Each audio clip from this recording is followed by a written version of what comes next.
Hi, this is Kevin Patrick, owner and founder of First Coast Trust.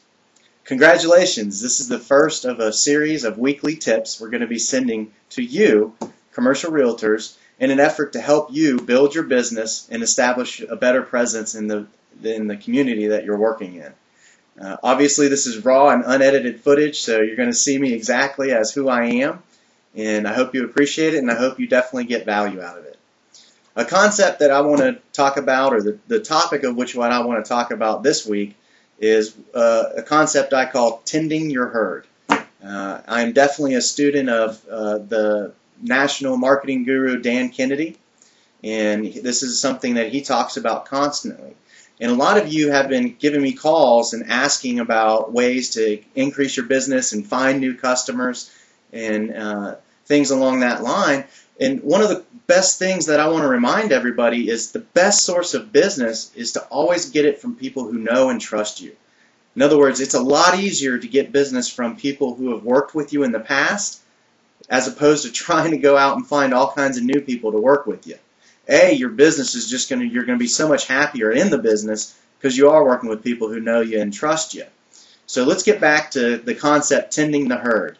There's tons of ways that you can actually do little things to tend your herd.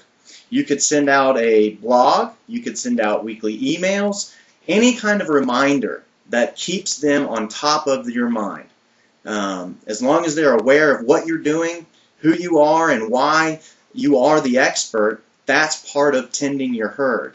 And there's thousands of ways that you can actually do this. If you want to, feel free to give me a call at the office, 904-493-8600, or shoot me over an email. You can just reply to the email that you got from this, and I'll go through and analyze your business and maybe hopefully give you some great tips on how to tend your herd. And it's important to remember that if you're not tending your herd, somebody else is going to be tending it for you. And so, anyways, I hope that that's a tip that's going to help you this week. Another thing I want to bring out to you is a lot of real estate agents that I've been talking to have been talking about how they've missed out on deals because banks can't do them. Now remember that First Coast Trust actually handles most of the turn down business for banks in Northeast Florida. And one of the hottest products that we've had is a stated income product.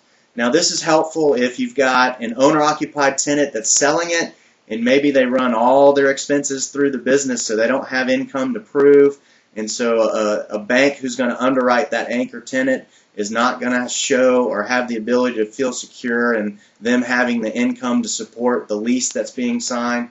Or maybe the owner that's buying it has the same sort of situation, or maybe at debt ratios at 1.1 and the bank only will approve 1.25. There's tons of ways that the stated income product will actually help boost the ability for you to help get deals closed. And so don't forget about that. So if you've got a client, remember you're the one that helps control the deal. So if they are getting financed through the bank, make sure they've got backups. Make sure they have an alternative solution in case the bank does turn them down. And hopefully this is a tip that's going to help you increase your business. Until next week, this is Kevin Patrick.